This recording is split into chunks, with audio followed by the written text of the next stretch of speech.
আজকে আমরা আলোচনা করব অনার্স প্রথম বর্ষ ম্যাথমেটিক্স ডিপার্টমেন্টের সাবজেক্ট ফান্ডামেন্টালস অফ ম্যাথমেটিক্সের চ্যাপ্টার 5 বেসিক ইনইকুয়ালিটিস বা মৌলিক অসমতা।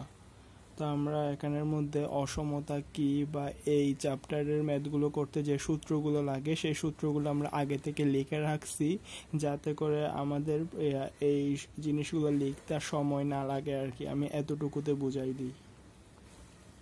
ওখানে দেওয়া আছে অসমতা।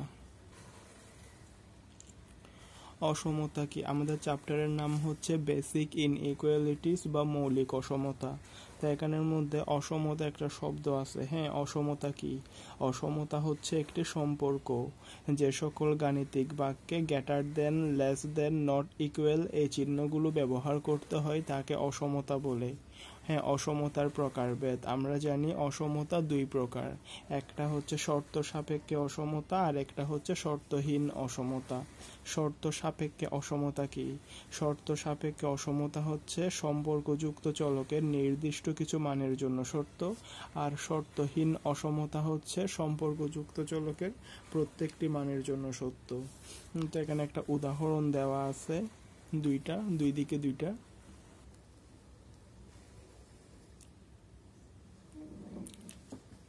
আমরা কোথায় ছিলাম? আমরা ছিলাম অসমতা হচ্ছে দুই প্রকার, একটা হচ্ছে শর্ত সাপেক্ষে অসমতা আর একটা শর্তহীন অসমতা। শর্ত সাপেক্ষে অসমতা এটা হচ্ছে সম্পর্কযুক্ত চলকের নির্দিষ্ট কিছু মানের জন্য সত্য, আর শর্তহীন অসমতা এটা সম্পর্কযুক্ত চলকের প্রত্যেকটি মানের জন্য সত্য। এখানে দুইটা ছোটখাটো অসমতার আমরা এখানে এই দুইটা যে অসমতা দেওয়া আছে এগুলাকে যদি দেখাই তাহলে কি আছে? একটা আছে x plus 3 is greater than 5 আর একটা হচ্ছে x plus 5 is greater than x। আমরা এখানে এই দুইটার বদলে কি লিখতে পারি?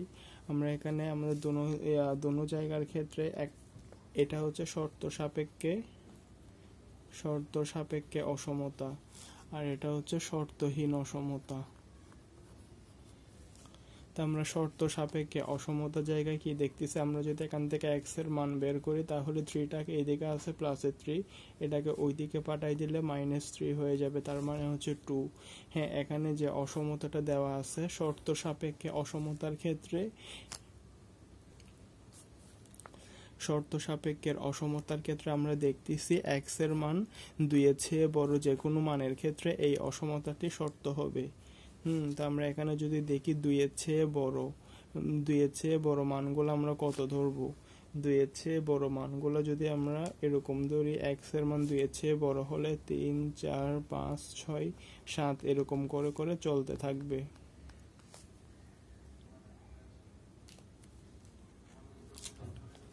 আমরা এখানে শর্ত সাপেক্ষে অসমতার ক্ষেত্রে দেখতেছি এই যে অসমতাটা দেওয়া আছে এটা সমাধান করে দেখতেছি x এর মান 2 এর চেয়ে বড় হবে, অর্থাৎ 2 এর চেয়ে বড় যদি আমরা 3, 4, 5, 6, 7 এরকম করে চলতে থাকবে।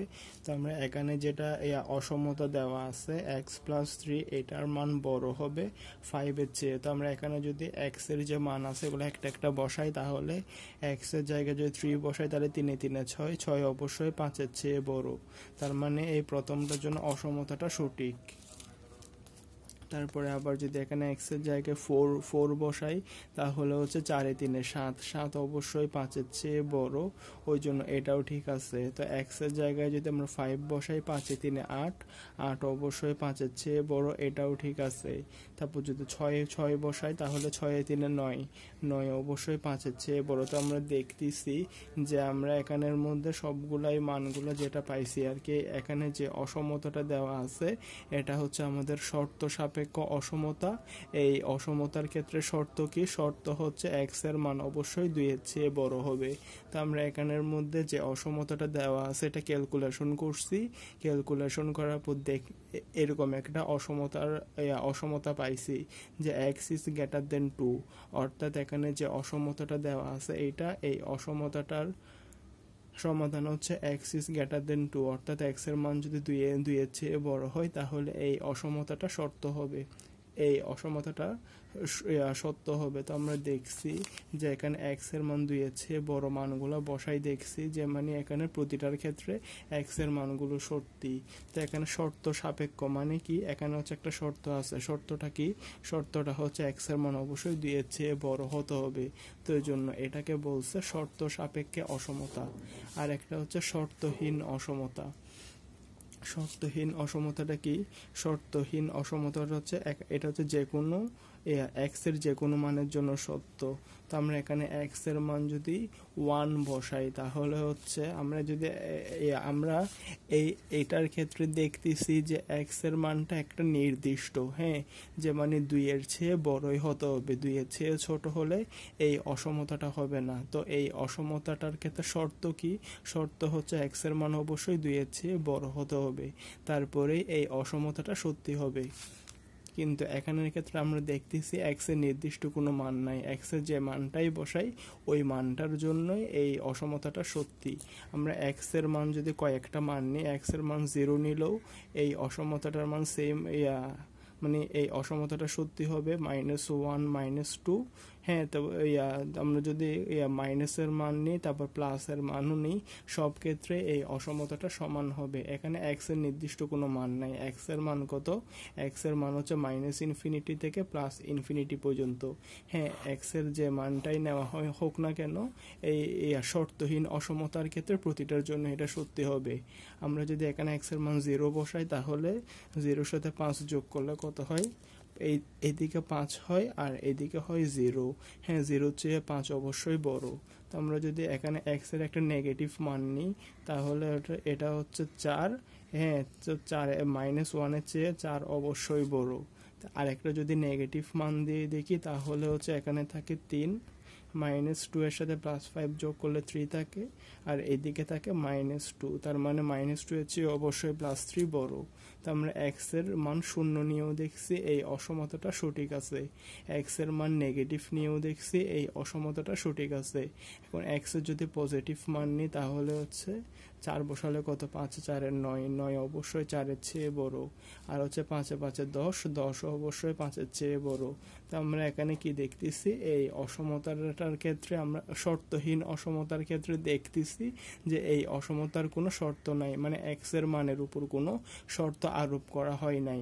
এক্স এর মান আমরা 0 নিলেও দেখতেছি যে এই অসমতাটা সঠিক আছে, মাইনাসের কোনো মান নিলেও দেখতেছি এই অসমতাটা সঠিক আছে, হ্যাঁ, প্লাসের কোনো মান নিলেও দেখতেছি এই অসমতাটা সঠিক আছে।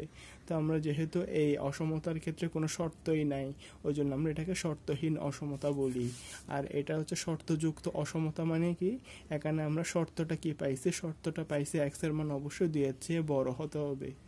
আমরা এখানের মধ্যে প্রথমে দেখাইছি যে এক্স এর মান 2 এর চেয়ে বড় হলে এই শর্ত সাপেক্ষ অসমতাটা হবে, আর যদি এক্স এর মান 2 এর চেয়ে এক্স এর যদি কোনো মানে নির্দিষ্ট মান না থাকে অর্থাৎ শর্তহীন থাকে তখন এটা হয়। এটা অবশ্য আমাদের গত ক্লাসের পর, আমরা তাও আজকে আর একটু মনে করাই দিছি সেরকম। তো আমাদেরকে কি বলছে, অসমতা, অসমতা হচ্ছে একটি সম্পর্ক। অসমতার ক্ষেত্রে আমরা greater than, less than, not is equal to এই চিহ্নগুলো ব্যবহার করে থাকি। তো অসমতা 2 প্রকার, একটা হচ্ছে শর্তযুক্ত অসমতা আর একটা হচ্ছে শর্তহীন অসমতা। তো আমরা শর্তযুক্ত আর শর্তহীনের জিনিসগুলো পড়ছি, তারপরে আসতেছে মধ্যক।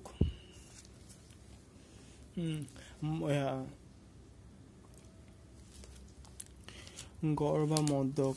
হ্যাঁ, আমরা জানি গড় বা মধ্যক হচ্ছে 3 প্রকার, একটা হচ্ছে যোগাত্মক মধ্যক, আর একটা হচ্ছে গুণোত্তর মধ্যক, আর একটা হচ্ছে সমানুপাত ভাজিত মধ্যক।